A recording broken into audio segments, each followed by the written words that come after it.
Assalamualaikum warahmatullahi wabarakatuh. Halo anak-anak semua. Hari ini kita akan belajar tema 3, subtema 2, pembelajaran ke-1. Sudah siap untuk belajar hari ini? Kalau sudah siap, yuk kita mulai belajarnya. Masih ingatkah kamu apa fungsi dari iklan? Ya, fungsi iklan adalah untuk memberikan informasi mengenai suatu barang atau jasa. Iklan juga bisa digunakan untuk memasarkan produk yang dijual. Ingat, iklan harus dibuat semenarik mungkin agar dapat membuat yang melihatnya menjadi tertarik. Nah, media penyampaian iklan itu ada dua. Ada media cetak dan ada media elektronik.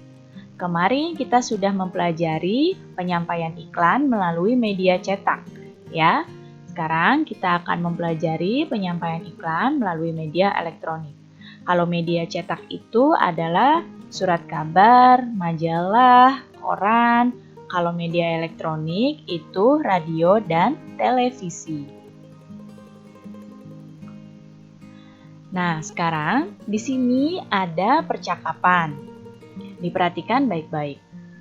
Di sini Dayu berkata, "Semalam aku melihat iklan tentang obat sakit perut baru untuk anak-anak di televisi loh."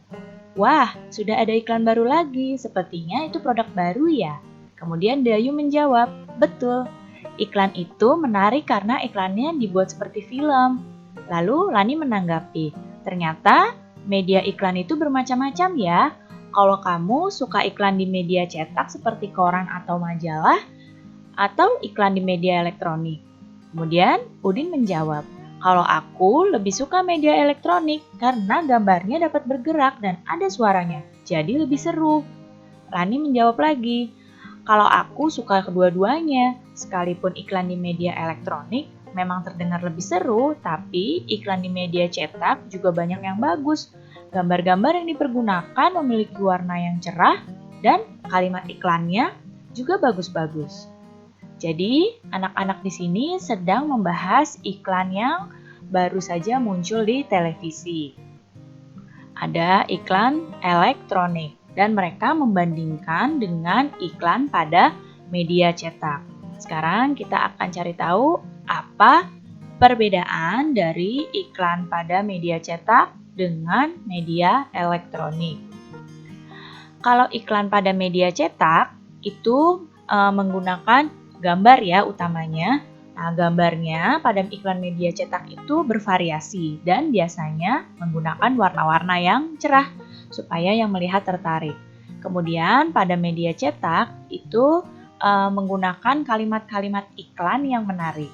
Sedangkan pada media elektronik di sini gambar iklannya itu dapat bergerak ya, karena bisa kita lihat di televisi. Dan juga kelebihannya iklan pada media elektronik itu memiliki suara. Jadi ini perbedaannya ya antara iklan pada media cetak dengan iklan pada media elektronik. Pernahkah kamu mengalami perut melilit atau mual seperti gambar di samping? Jika kamu pernah mengalaminya, berarti ada gangguan pada organ pencernaanmu.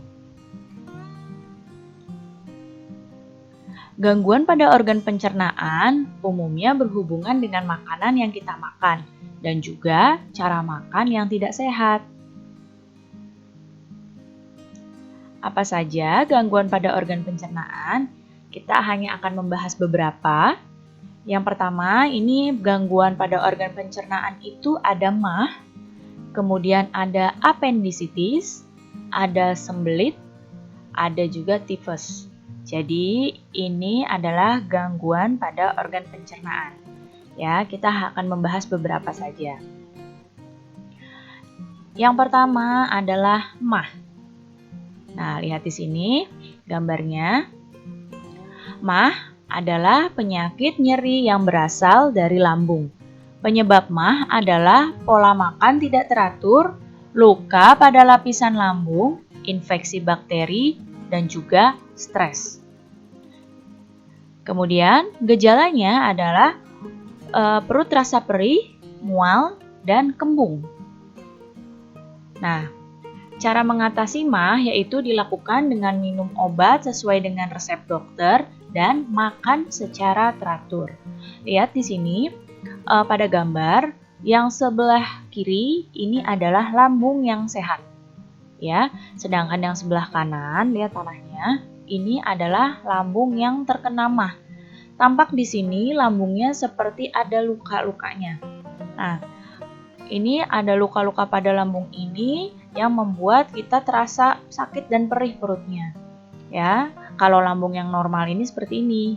Kalau lambung yang terkena MAH seperti ada lukanya di dalamnya. Kemudian yang selanjutnya adalah apendisitis. Nah, apendisitis adalah peradangan yang terjadi pada usus buntu karena infeksi. Penyebab penyakit ini belum diketahui secara pasti, tapi diperkirakan karena tersumbatnya pangkal usus buntu oleh kotoran. Gejalanya adalah sakit di perut sebelah kanan bawah dan juga penderita mengalami demam dan hilang nafsu makan. Perhatikan di sini yang mana sih usus buntu itu? Pada gambar dilihat usus buntu ini yang dilingkari ini. Lihat di sini. Usus buntu ini yang dilingkari ini. Nah, kalau diperbesar akan seperti yang sebelah kiri. Ini usus buntu yang normal. Ya, ini adalah usus buntu yang normal. Nah, usus buntu yang sedang mengalami peradangan ini seperti yang sebelah kanan. Lihat di sini. Usus buntu yang mengalami sebelah kanan ini seperti yang pada sebelah kanan. Ya, yang Ibu tunjuk dengan panah. Nah, yang seperti ini usus buntunya penderitanya akan demam dan akan mengalami sakit perut yang sangat itu di perut kanan bawah. Lalu bagaimana pengobatannya? Pengobatan penyakit ini adalah melalui operasi pengangkatan usus buntu. Jadi usus buntunya dipotong, dioperasi, ya, agar sakitnya hilang. Kalau dibiarkan usus buntu ini tidak dioperasi, akan menyebabkan fatal, bahkan bisa menyebabkan kematian jika tidak segera ditangani. Kemudian yang selanjutnya adalah sembelit. Nah, apa sih sembelit itu? Sembelit atau konstipasi adalah penyakit sulit buang air besar. Penyebabnya adalah kurang mengkonsumsi makanan berserat dan pola makan yang kurang baik. Gejalanya adalah sakit perut dan ketika buang air besar itu merasa tidak tuntas dan feses terasa keras dan menggumpal. Nah, lihat di sini. Pada penyakit sembelit itu air yang diserap pada usus besar itu terlalu banyak. Akibatnya fesesnya menjadi keras, ya.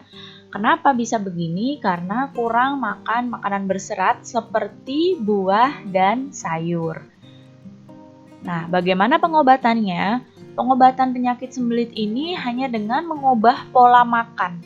Jadi, yang terkena penyakit sembelit ini harus memperbanyak mengkonsumsi makanan yang berserat, seperti sayur-sayuran dan buah-buahan, supaya penyerapan air pada usus besarnya itu kembali normal. Yang selanjutnya, tipes. Nah, tipes ini merupakan penyakit peradangan pada usus halus. Penyakit ini disebabkan oleh bakteri Salmonella typhi yang menyebar melalui makanan dan minuman yang terkontaminasi.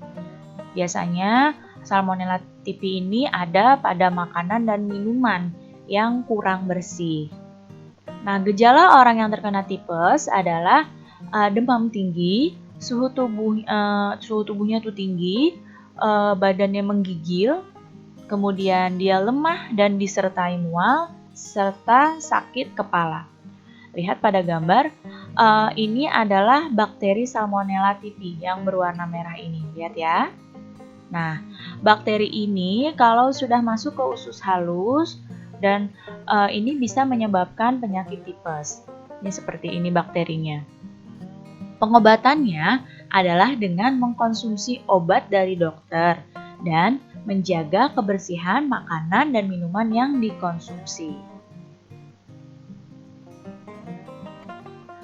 Lalu bagaimana cara memelihara organ pencernaan kita? Yang pertama, mengkonsumsi makanan bergizi seimbang. Kemudian, yang kedua, membiasakan pola makan yang teratur. Selanjutnya, menjaga kebersihan makanan dan juga alat makan kita. Yang keempat, mengkonsumsi makanan yang mengandung banyak serat seperti buah dan sayur. Karena buah dan sayur itu bagus untuk pencernaan dan untuk kesehatan tubuh kita. Dan mencuci makanan sebelum dimasak. Jadi biar bersih, dicuci dulu bahan makanannya ya sebelum dimasak. Dan yang keenam, mengurangi makanan yang mengandung pengawet dan juga pewarna buatan. Jika selalu memelihara organ pencernaan dengan baik, dijalankan, kita kesehatan organ pencernaannya pasti terjaga.